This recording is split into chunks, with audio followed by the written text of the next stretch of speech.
नमो भगवते वासुदेवाय। जय माता दी दोस्तों। देव उठनी एकादशी, जिसे हम देवोत्थान एकादशी के नाम से भी जानते हैं, साल की सबसे बड़ी एकादशी होती है।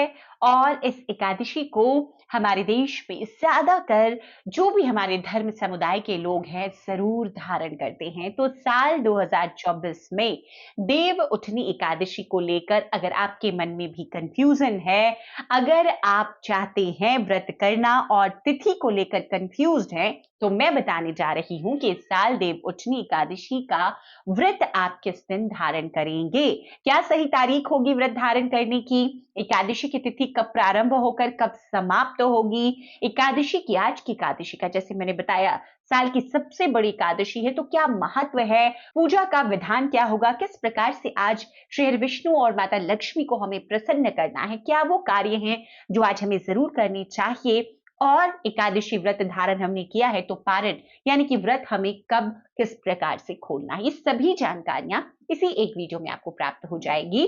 तो वीडियो को अंत तक जरूर देख लीजिए। देखिए, हिंदू धर्म में देव उठनी एकादशी सबसे महत्वपूर्ण मानी गई है।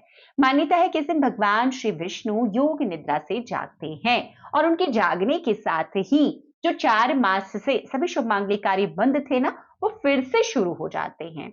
इसी दिन चातुर्मास की समाप्ति हो जाती है। देव उठनी एकादशी को देव प्रबोधिनी एकादशी, देवोत्थान एकादशी के नाम से भी हम जानते हैं। इस एक एकादशी के व्रत करने से ऐसा बताया गया है कि समस्त एकादशी व्रतों के पुण्य फल को आप प्राप्त कर लेते हैं। तो अगर आप साल के अन्य एकादशी व्रत नहीं कर सकते किसी भी कारणवश, तो इस एक देवोत्थान एकादशी को आप जरूर धारण कीजिए। इससे जातक के सभी प्रकार के पाप का नाश हो जाता है। भगवान श्री विष्णु की कृपा से समस्त मनोकामनाएं पूर्ण हो जाती हैं। तो चलिए सबसे पहले जानते हैं कि देव उठनी एकादशी साल 2024 में हम किस दिन मनाएंगे। तो पंचांग के मुताबिक देव उठनी एकादशी इस साल 12 नवंबर को मनाई जाएगी। एकादशी की तिथि नोट कर लीजिए, कब प्रारंभ होकर कब समाप्त होगी, कंफ्यूजन ना रहे। एकादशी की तिथि 11 नवंबर की शाम को 6:46 पर शुरू होगी और 12 नवंबर की शाम को 4:04 पर समाप्त हो जाएगी। तो ऐसे में 12 नवंबर के दिन ही व्रत रखा जाएगा। एकादशी के व्रतों में हम जिसमें भी उदया तिथि में व्रत एकादशी का मिलता है उसी दिन हम धारण करते हैं, तो आप 12 नवंबर को ही व्रत धारण करेंगे। देव उठनी एकादशी इतना खास महत्व क्यों रखते हैं? देखिए, देव शयनी एकादशी के दिन भगवान विष्णु योग निद्रा में चले जाते हैं और पूरे 4 मास तक योग निद्रा में रहते हैं, जिसे हम चातुर्मास के नाम से जानते हैं, जो कि होता है श्रावण मास, भादो मास, भाद्रपद जिसे हम कहते हैं, अश्विन मास और कार्तिक मास।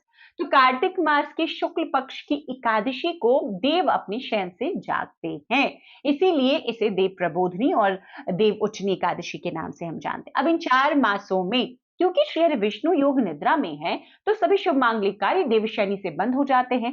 देव उत्थान के बाद में ही ये सभी शुभ मांगलिक कार्य जैसे कि शादी, गृह प्रवेश, मुंडन, कोई भी जो शुभ संस्कार हैं वो हम शुरू करते हैं। सभी शुभ कार्यों की, विवाह शादी आदि की शुरुआत हो जाती है।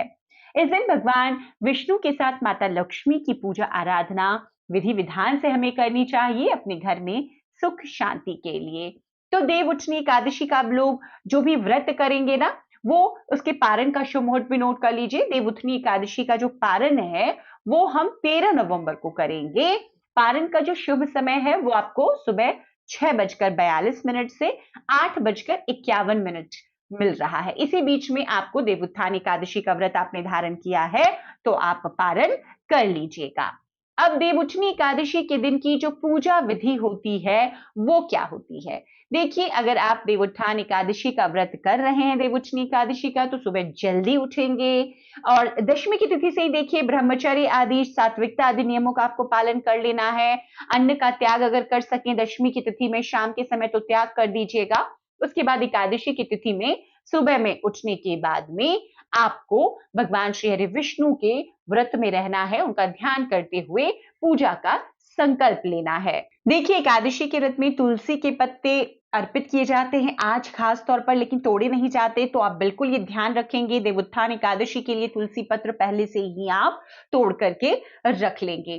तो आज भगवान को बहुत प्रिय है तुलसी, तो आज आपको निर्जला अगर हो सके तो व्रत का संकल्प लीजिए, नहीं हो सके तो आप फलाहार कीजिएगा, लेकिन अन्न का त्याग कर देना है और भगवान का विधि विधान के साथ पूजन करना है। भगवान श्री विष्णु को आज पीले वस्त्र अर्पित करें, यज्ञोपवीत अर्पित करें, पीले पुष्प अर्पित करें। आज की पूजा देखिए विशेष करके कीजिए, पीले चंदन अर्पित कीजिए। भगवान के लिए जो सीजन के फल हैं, आज जैसे आंवले का भोग भगवान को लगाइए, गन्ने का भोग बहुत प्रिय भगवान को लगाइए, माता लक्ष्मी को पानी फल का भोग लगाइए, श्रीफल अर्पित कीजिए। ऐसी चीजें जो भगवान को प्रिय है, माता लक्ष्मी को प्रिय है, भोग स्वरूप जरूर अर्पित कीजिए। इसके बाद में देवोत्थान एकादशी व्रत की कथा सुने, प्रेम पूर्वक पढ़ें या आप सुन सकते हैं। इसके बाद भगवान की आरती करके आप अपने इस व्रत को पूर्ण करेंगे। अगले दिन आपको शुभ मुहूर्त में, जो शुभ मुहूर्त मैंने आपके साथ शेयर किया है, उसी शुभ मुहूर्त में आपको व्रत को खोलना है। देवोत्थान एकादशी के दिन देखिए, भगवान श्री विष्णु की कृपा प्राप्त करने के लिए, माता लक्ष्मी की कृपा प्राप्त करने के लिए आज आपको दीपदान भगवान विष्णु के निमित्त, माता लक्ष्मी के निमित्त जरूर करना है। आंवले के वृक्ष में आपको दीपदान करना है। तुलसी माता की पूजा आज विशेष करनी है आपको। देखिए कई लोगों के यहाँ आज ही तुलसी विवाह संपन्न हो जाता है और कई लोग द्वादशी की तिथि में करते हैं। तो आमतौर पर देखिए द्वादशी की तिथि में ही तुलसी विवाह करना चाहिए।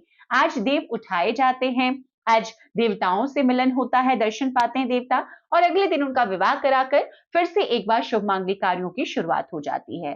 तो इसी प्रकार से आप भी जरूर कीजिए। आज भगवान की सभी प्रिय वस्तुएं उन्हें अर्पित कर उन्हें प्रसन्न कीजिए और तुलसी विवाह अगले दिन उनका संपन्न कराइए। तुलसी विवाह पर भी देखिए वीडियो आपके साथ मैंने शेयर किया हुआ है। मैं कोशिश करूंगी पूजा विधि भी आपके साथ शेयर करने की, तो उन वीडियोस को भी जरूर देखिएगा।